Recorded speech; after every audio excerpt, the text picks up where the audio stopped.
companhia. Se você gosta do nosso conteúdo, por gentileza, já pegue o link dessa live e partilha com outras pessoas também, para nós juntos aprendermos mais e mais a palavra de Deus, tá bem?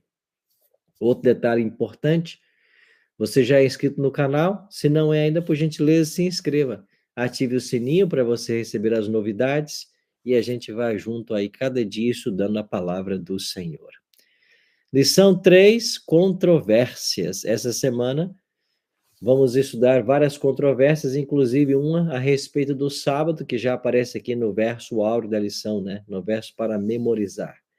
E Jesus acrescentou: o sábado foi estabelecido por causa do homem e não o homem por causa do sábado. Assim, o Filho do Homem é Senhor também do sábado. Marcos 2, 27 e 28. No texto de Marcos 2 e Marcos 3, 1 a 6, analisados essa semana, nós iremos estudar 5 histórias que ilustram o ensino de Jesus em contraste com o ensino dos líderes religiosos. Jesus ensinava puramente a verdade, enquanto que os líderes estavam apegados às suas tradições, que estavam longe da palavra de Deus. E nós vamos aprender essas lições, elas vão aprofundar o significado das declarações feitas por Jesus em cada uma dessas histórias. Marcos usa uma técnica muito interessante, que é as histórias em formato de sanduíche. O que é isso? Essa técnica, ela ocorre pelo menos 6 vezes no Evangelho de Marcos. O foco está em algum aspecto da natureza de Jesus e do seu papel como Messias, ou então da natureza do discipulado. E esse formato de histórias em sanduíche, ou em formato de sanduíche, é que uma história vai se ligando à outra e a última se liga à primeira. É uma técnica bem usada no Evangelho de Marcos. E hoje nós iremos então estudar o capítulo 2, a cura de um paralítico. E o texto que a Bíblia trouxe para nós, a lição trouxe para nós hoje, Marcos 2, 1 a 12. O texto diz assim: poucos dias depois, tendo Jesus entrado novamente em Cafarnaum, o povo ouviu falar que ele estava em casa. Então muita gente se reuniu ali, de forma que não havia lugar nem junto à porta e ele lhes pregava a palavra.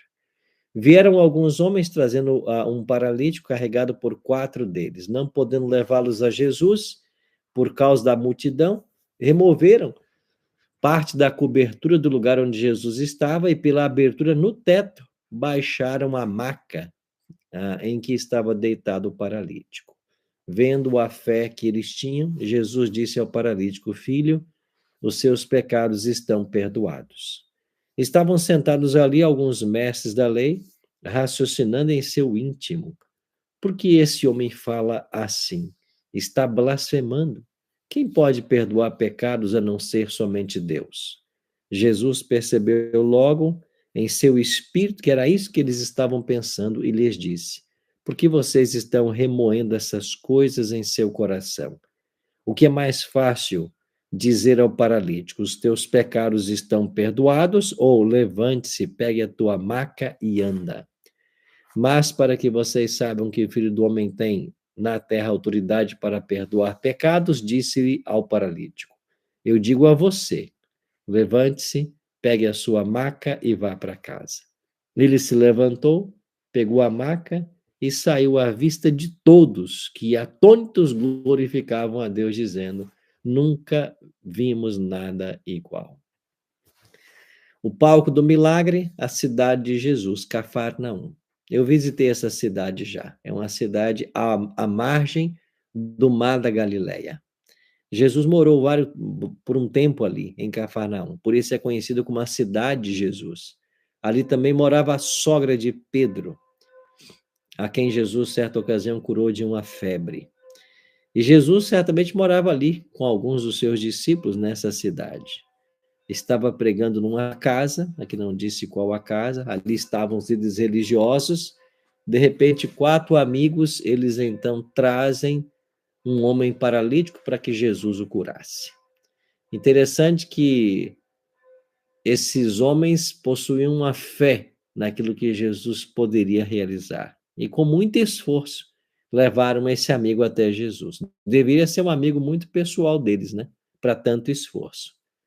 Para fazer essa abertura no teto, baixar o homem ali, certamente pesado. Mas os líderes religiosos, ao perceberem que Jesus havia perdoado os pecados deles, consideravam suas palavras ofensivas, blasfemas, e que Jesus estava supostamente assumindo uma prerrogativa que pertencia somente a Deus. E Jesus, ele enfrentou os seus oponentes no próprio campo, no terreno deles, usando um estilo bem conhecido de argumentação dos rabinos, onde você parte do menor para o maior. O que é mais fácil? Perguntou Jesus para eles. Eu dizer que os pecados estão perdoados ou dizer que ele levanta, toma a cama dele e anda? Certamente era tomar o leito e andar.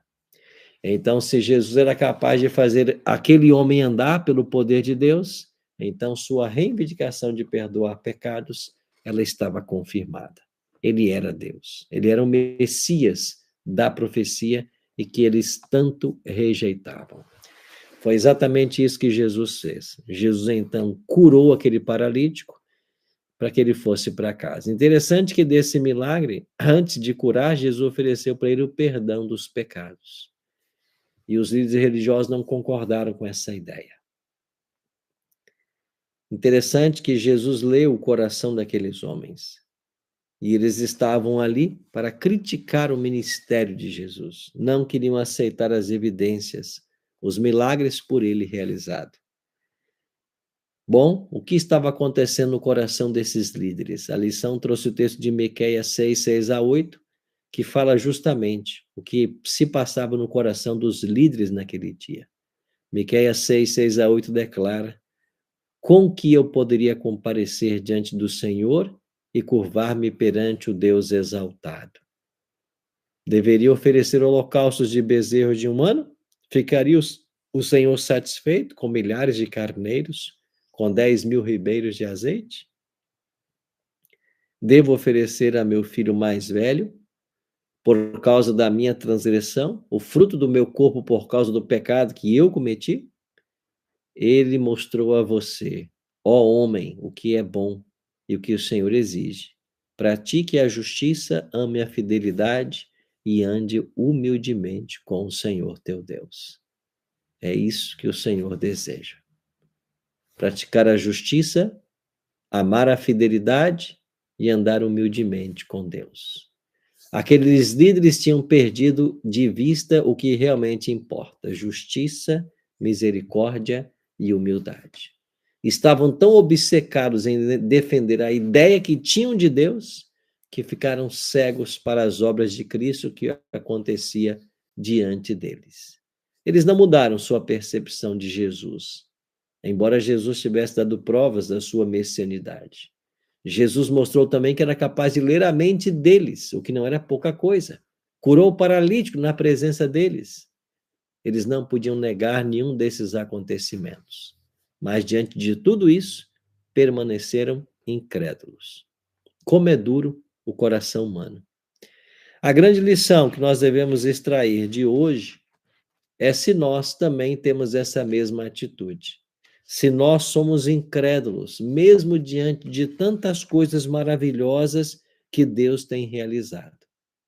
Deus tem feito tantas coisas em favor de todos nós, em favor do seu povo, em favor das pessoas.